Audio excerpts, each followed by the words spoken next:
Welcome back.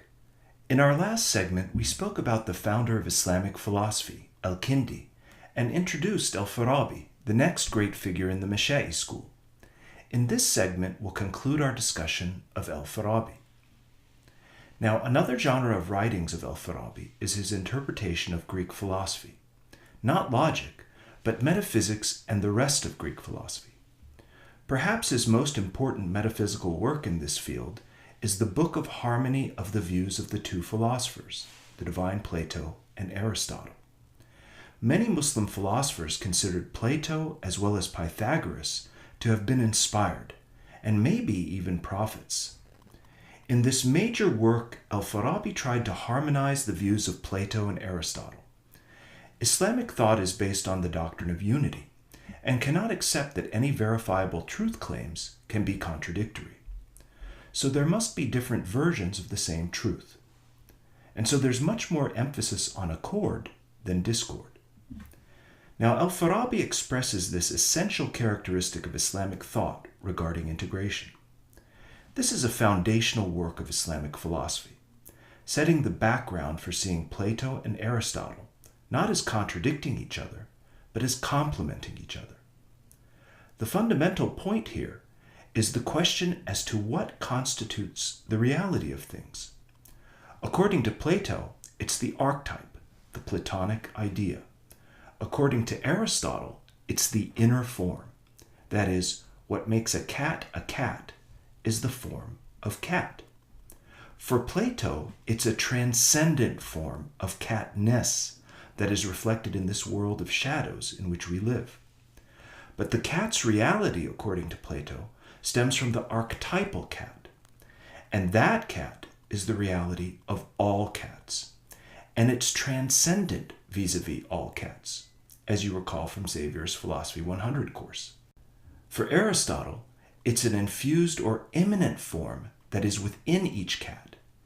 The cat is not the shadow of the Platonic cat. For Aristotle, the world of ideas is not transcendent, it's not beyond.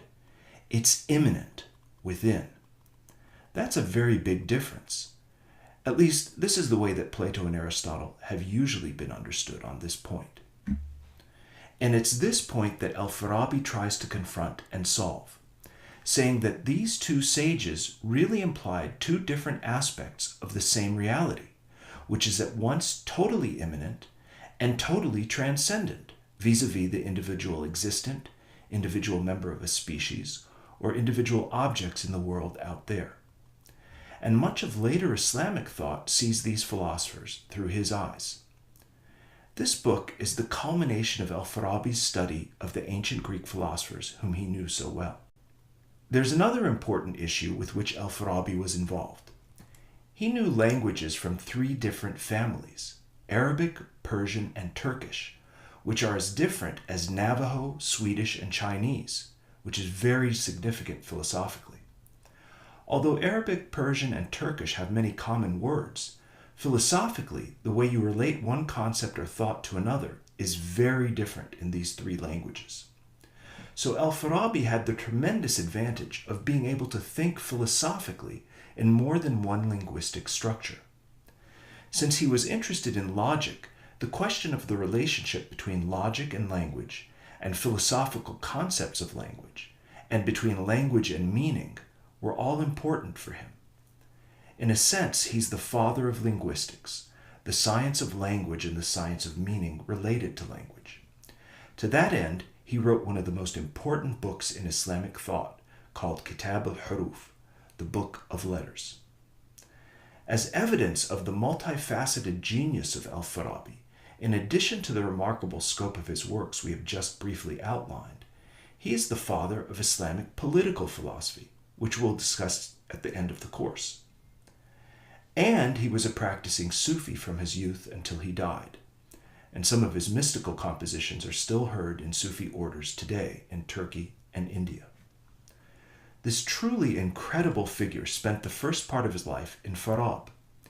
He then traveled to the intellectual center that was Baghdad, but soon left for Syria, where he was supported by the Syrian ruler. There he remained until his death at the age of 80. Stories about Islamic philosophers have come down over the centuries and are very telling about what these philosophers were like. I'll just share one with you about al-Farabi. When he came to Baghdad, there was a tradition in the Islamic world that was when a person came into a city and claimed to be a scholar, nobody would say, "Let's see your diploma." They would test him. The scholars of the city would get together and they would have discussions and debates.